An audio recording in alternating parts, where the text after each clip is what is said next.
Inhalation route of drug administration. जो inhalation route है इसको यूज किया जाता है ड्रग्स को डायरेक्टली रेस्पिरेटरी सिस्टम में डिलीवर करने के लिए, स्पेसिफिकली लंग्स, जहाँ पे ये रैपिडली एब्जॉर्ब हो जाएंगे इनटू द ब्लड। और जो हमारे पास इनहेलेशन रूट होती है ये प्रोड्यूस करती है लोकल इफेक्ट्स को ऑन द लंग्स और ब्रोंकाई, और इसको हम यूज करते हैं in the cases of asthma, COPD and other pulmonary diseases के लिए।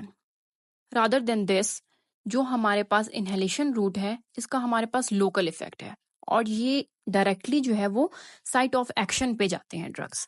इस वजह से जो इसके सिस्टमैटिक एडवर्स इफेक्ट्स हैं वो बिल्कुल भी नहीं होंगे या बहुत ही ज़्यादा मिनिमम होंगे, क्योंकि ये इसका हमारे पास सिस्टमैटिक इफेक्ट नहीं है, लोकल इफेक्ट है, तो इसके जो सिस्टमैटिक एडवर्स इफेक्ट्स हैं वो नेग्लिजिबल है। एज वी नो, जो म्यूकस मेम्ब्रेन है रेस्पिरेटरी ट्रैक की, उसका बहुत ज़्यादा लार्ज सरफेस एरिया होता है, तो जिसकी वजह से जो ड्रग की है वो बहुत ज़्यादा रैपिड डिलीवरी होगी, और उसकी जो रैपिड डिलीवरी है वो as rapid as IV injections होगी। जैसे कि हमने पहले देखा था, जो IV इंजेक्शंस होते हैं उनकी जो डिलीवरी है ड्रग की वो बहुत ज़्यादा रैपिड होती है, तो जो इनहेलेशन रूट है उनकी भी उतनी ही रैपिड डिलीवरी होगी। तो इनहेलेशन रूट के लिए हम डिफरेंट डिवाइसेस यूज़ करते हैं। इसमें हमारे पास कुछ टाइप्स देख लेते हैं हम। फर्स्ट ऑफ ऑल है हमारे पास मीटर डोज इनहेलर्स। ये डिवाइसेस क्या करती हैं, स्पेसिफिक अमाउंट ऑफ मेडिकेशन को डिलीवर करती हैं। एरोसोल्स इसमें हम यूज करते हैं। जब हम एक एरोसोल्स, एज वी नो, कि उसको पफ से एडमिनिस्टर करवाया जाता है, तो ईच पफ के साथ हमारे पास एक स्पेसिफिक डोज आएगी, एक स्पेसिफिक अमाउंट ऑफ मेडिकेशन आएगी। The second is dry powder inhalers. ये डिवाइसेस क्या करती हैं, ये हमारे पास डिलीवर करती हैं मेडिकेशन को in the form of dry powder, और जो ड्राई पाउडर है वो डीपली इनहेल्ड हो जाएगा into the lungs.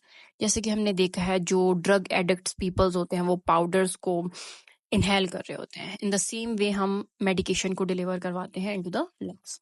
And third is nebulizers. Nebulizers को मोस्टली हम यूज करते हैं।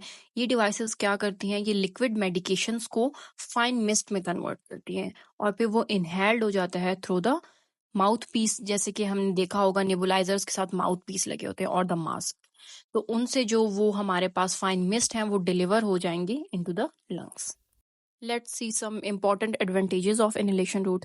फर्स्ट ऑफ ऑल, जैसे कि मैंने पहले बताया, इसका बहुत ज़्यादा रैपिड ऑनसेट ऑफ एक्शन होता है, क्योंकि हमारे पास लार्ज सरफेस एरिया है mucus membrane of the respiratory tract का, तो वो बहुत ज़्यादा क्विकली जो है वो एब्जॉर्ब हो जाएगा और बहुत ज़्यादा फास्टली थेराप्यूटिक इफेक्ट्स देगा।